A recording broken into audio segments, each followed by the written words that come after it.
Welcome to today's explainer.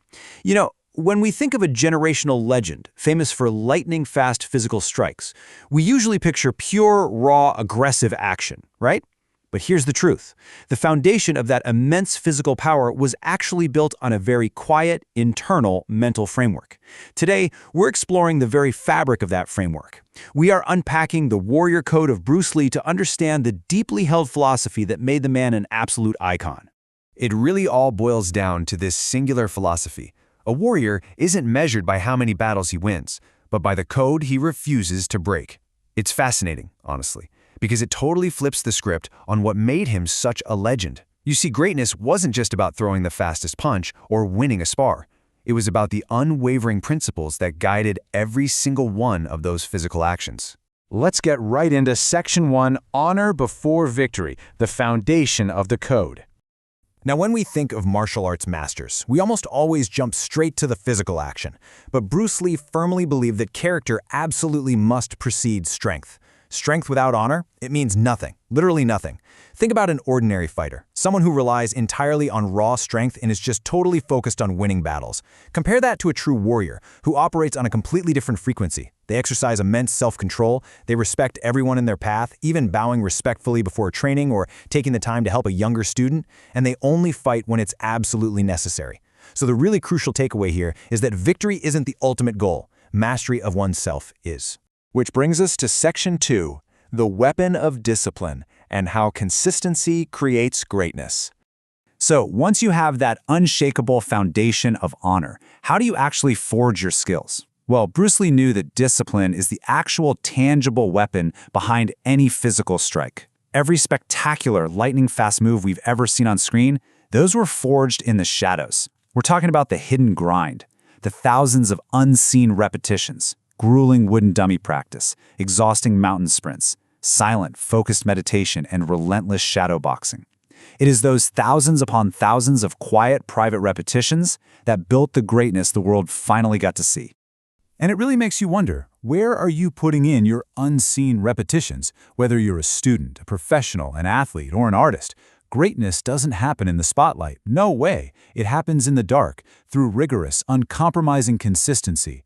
Think about how you're applying this level of rigorous discipline to your own daily life when the cameras are off and absolutely no one is watching. Let's move on to Section 3, Mastering Your Fear, Finding Calm in the Heavy Rain. Even the greatest warriors, the absolute legends of history, are visited by fear. It's just a universal human experience. Imagine standing in a torrential downpour with the pressure mounting and lightning flashing all around you. The truth is, champions refuse to let fear become their master. The difference isn't some magical absence of fear. That's a complete myth.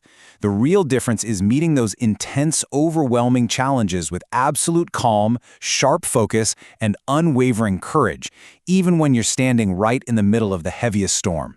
Which brings us to a really personal reflection. Who is the master when fear visits you? When our own personal storms hit, it's incredibly easy to let panic and anxiety just take the wheel, isn't it? But breathing through it, staying calm, standing firm, that is the real-time test of the code. It's all about anchoring yourself in your principles when everything else around you feels completely chaotic. And that leads us to Section 4, Leaving a Legacy, the final lesson. This is what all the honor, the unseen discipline, and the quiet courage ultimately lead to. Bruce Lee's overarching goal wasn't just to be the best for his own ego, but to pave a path for everyone who would ever learn his philosophy. And this realization is profound. Don't live to impress the world. Live to become the best version of yourself and inspire others. True legacy has absolutely nothing to do with external validation or chasing applause. It's about looking inward, mastering your own flaws, and by doing so, becoming a glowing beacon that inspires others to do exactly the same thing. Because the Warrior Code isn't just some historical document written on a piece of paper. It's alive. It is written in every single disciplined choice you make, every small act of courage you display, and every daunting challenge that you absolutely refuse to run away from. That internal consistency, that's how a legacy survives the test of time. As we wrap up today's explainer, let's lock in the 3 final tenets, the absolute core of the code. First, live with honor. It's about the immense power of self-control. Respect others, help those who need it, and carry yourself with a character that completely outshines any physical strength you might have. Second, train with discipline. Never, ever forget those unseen repetitions. Do the metaphorical mountain sprints and the shadow boxing of your own life, day in and day out, especially when absolutely nobody is watching. And finally, leave a legend. This is the culmination of Bruce Lee's enduring legacy that still lives and breathes right now. Become the best version of yourself, not for the applause, but to elevate the whole world around you. The world is vast, and the impact you can have within it is truly limitless. But it all starts with the principles you hold yourself to in those quiet moments. So, I'll leave you with this final thought to carry into your day. How are you writing your own unwritten code? Thank you so much for joining me for this explainer, and keep building your legacy.